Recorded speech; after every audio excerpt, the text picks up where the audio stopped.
بسم اللہ الرحمن الرحیم۔ السلام علیکم۔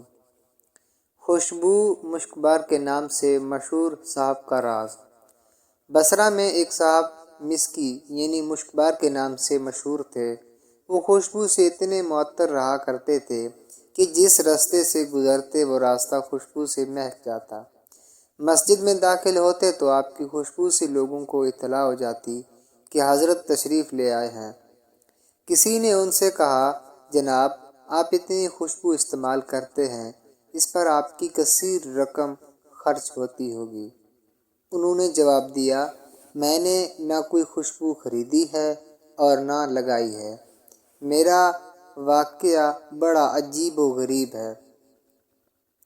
میں بغداد کے ایک خوشحال گھرانے میں پیدا ہوا۔ میں بہت خوبصورت اور باحیا تھا۔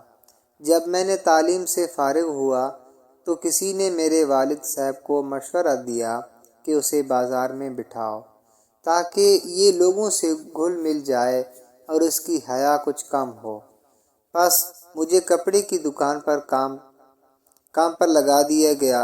ایک روز ایک بوڑھی عورت نے کچھ قیمتی کپڑے نکلوائے، پھر دکاندار سے کہا کہ میرے ساتھ کسی کو بھیج دو تاکہ جو پسند ہوں انہیں لینے کے بعد قیمت اور بقیہ کپڑے واپس لے آئے گا۔ دکاندار نے مجھے اس کے ساتھ بھیج دیا۔ وہ عورت مجھے ایک محل میں لے گئی اور مجھے ایک مزین اور آراستہ کمرے میں بٹھا دیا۔ اسی کمرے میں زیورات سے مزین خوبصورت لباس میں ملبوس ایک جوان لڑکی تخت پر بچھے ہوئے خوبصورت قالین پر بیٹھی ہوئی تھی۔ مجھے دیکھ کر اس لڑکی پر شیطان غالب آ گیا اور وہ اپنی ناجائز و حرام خواہش کو پورا کرنے کے ارادے سے میری طرف بڑھی اور بے حیائی کا مظاہرہ کرتے ہوئے میرے ساتھ ناجائز تعلق قائم کرنے کے درپے ہو گئی۔ میں اس حالت میں بہت گھبرا گیا۔ میں نے اس سے کہا، اللہ تعالیٰ سے ڈر، لیکن شیطان اس پر غالب آ چکا تھا۔ جب میں نے دیکھا کہ یہ اپنے گندے ارادے سے باز آنے والی نہیں، بس اسی وقت میرے ذہن میں گناہ سے بچنے کی ایک ترکیب آ گئی۔ میں نے اس سے کہا، مجھے استنجا خانے جانا ہے۔ اس نے خادمہ عورتوں کو بلوا کر کہا، اپنے آقا کو بیت الخلاء لے جاؤ۔ بیت الخلاء جاتے ہوئے باغ جانے کا کوئی راستہ مجھے نظر نہیں آ رہا تھا۔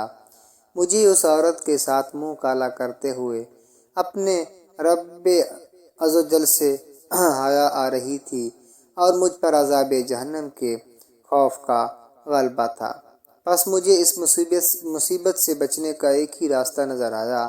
میں نے استنجا خانے کی نجاست سے اپنے ہاتھ، منہ وغیرہ کو آلودہ کر لیا اور پاگلوں کی طرح باہر نکلا، اور جو خادمہ باہر رومال اور پانی لیے کھڑی تھی چیختا ہوا اس کی طرف دوڑا۔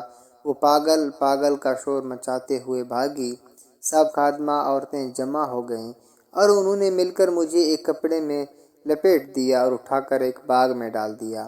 میں کچھ دیر وہاں اسی حالت میں پڑا رہا۔ جب یقین ہو گیا کہ وہ سب جا چکی ہیں تو میں نے اٹھ کر اپنے کپڑے اور بدن کو دھو کر پاک کیا اور اپنے گھر چلا گیا۔ میں نے یہ بات کسی کو بھی نہیں بتائی۔ رات جب میں سویا تو میں نے خواب میں دیکھا کہ کوئی کہہ رہا ہے، تمہیں حضرت سیدنا یوسف علیہ السلام سے بہت زیادہ مناسبت ہے۔ پھر اس نے مجھ سے پوچھا، کیا تم مجھے جانتے ہو؟ میں نے کہا، نہیں۔ تو انہوں نے کہا، میں جبرائیل علیہ السلام ہوں۔ پھر انہوں نے میرے منہ اور جسم پر اپنا ہاتھ پھیر دیا۔ اسی وقت سے میرے جسم سے یہ مشک کی خوشبو آنے لگی۔ یہ خوشبو حضرت جبرائیل علیہ السلام کے مبارک ہاتھ کی خوشبو ہے۔